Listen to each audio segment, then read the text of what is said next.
بسم اللہ الرحمن الرحیم۔ محترم سامعین، السلام علیکم ورحمۃ اللہ وبرکاتہ۔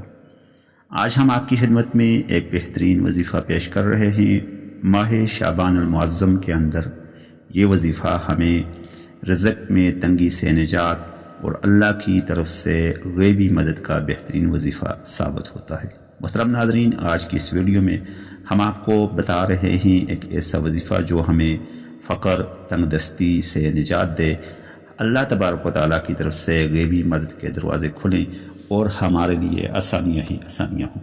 محترم ناظرین، قرآن مجید فرقان حمید کے اندر اللہ تبارک و تعالیٰ فرماتے ہیں، ادعونی استجب لکم، تم مجھے پکارو میں تمہاری پکار کا جواب دوں گا۔ اللہ تبارک و تعالیٰ نے اپنے اسی کلام کے متعلق فرمایا، قرآن مجید کے اندر ارشاد باری تعالیٰ ہے، انا نحن نزلنا الذکر وانا لہ لحافظون، کہ ہم نے ہی اس ذکر کو نازل کیا اور ہم ہی اس کی حفاظت کرنے والے ہیں۔ محترم ناظرین، قرآن مجید کو ذکر فرمایا گیا، اس سے یہ ثابت ہوتا ہے کہ ہم جب قرآن مجید کی تلاوت کریں گے گویا کہ ہم ذکر کر رہے ہیں۔ اللہ تبارک و تعالیٰ کے پیارے نبی کریم صلی اللہ علیہ وسلم پر نازل شدہ یہ کتاب ہمارے لیے سراسر شفا ہے۔ اس کے اندر مختلف انبیاء اکرام علیہ السلام کی امتوں کے واقعات، ان کی خرابیاں اور ان کی لوازمات اور ضروریات کا بھی ذکر کیا گیا۔ سورہ نوح کے اندر اللہ تبارک و تعالیٰ کے ایک حبیب، ایک پیارے نبی حضرت نوح علیہ السلام اپنی امت کو مخاطب ہو کر فرماتے ہیں، فَقُلْتُ اسْتَغْفِرُوا رَبَّكُمْ إِنَّهُ كَانَ غَفَّارًا وَيُرْسِلِ السَّمَاءَ عَلَيْكُمْ مِدْرَارًا وَيُمْدِدْكُمْ بِأَمْوَالٍ وَبَنِينَ وَيَجْعَلْ لَكُمْ جَنَّاتٍ وَيَجْعَلْ لَكُمْ أَنْهَارًا۔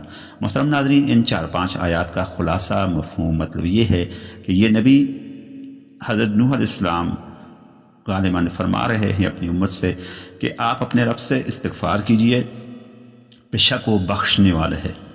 انہو کان غفارا، آگے اس کے ثمرات بتائے استغفار کے، فقلت استغفروا ربکم انہو کان غفارا، آگے ثمرات بتائے، ویرسل السماء علیکم مدرارا، آسمان سے رحمتوں والی بارش، ویمددکم باموال، تمہارے اموال کو بڑھا چڑھا کر اللہ پاک تمہیں دے گا، وبنین، تمہیں اولاد نرینہ بھی عطا فرمائے گا، ویجعل لکم جنات ویجعل لکم انہارا، تمہارے لیے باغات اور نہریں جاری فرمائے گا۔ محترم ناظرین، اللہ تبارک و تعالیٰ کے ہاں کمی نہیں ہے۔ اللہ تبارک و تعالیٰ فرماتے ہیں، ادعونی استجب لکم، تم مجھے پکارو میں تمہاری پکار کا جواب دوں گا۔ گویا کہ اللہ تبارک و تعالیٰ کے حکم کے مطابق ہم جتنا اللہ کے آگے استغفار کریں، جتنا زیادہ مانگیں، اتنا ہی زیادہ ہمیں اس کا فائدہ ملے گا، ہمیں جو ہے اپنی پریشانیوں سے نجات ملے گی۔ آج کے اس وظیفہ میں ہم آپ کو بتا رہے ہیں قرآن مجید کو کہ پورا کا پورا قرآن مجید ذکر ہے، پورا کا پورا قرآن مجید سراسر رحمت ہے، لیکن چند صورتیں ہیں جن کو پڑھ کر ہم اپنے رزق میں اضافہ کر سکتے ہیں۔ ان صورتوں میں سے ایک صورت ہے سورہ الواقعہ۔ سورہ الواقعہ 27ویں پارے میں موجود ہے۔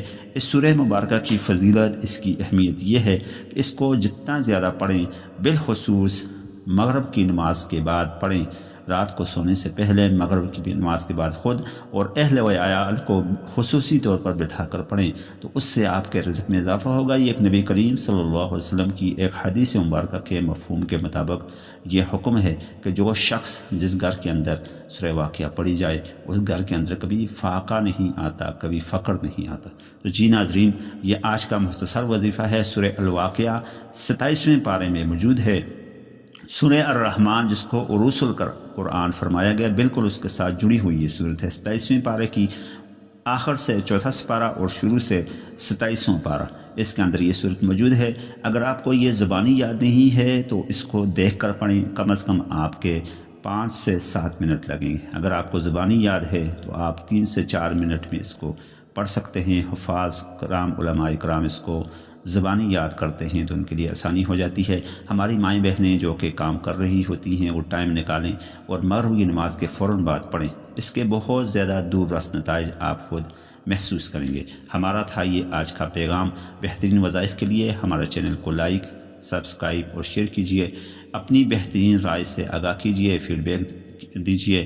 حاضر ہوں گے کل ایک نئے پیغام کے ساتھ۔ السلام علیکم ورحمۃ اللہ وبرکاتہ۔ اللہم صلی علی محمد وعلی آل محمد۔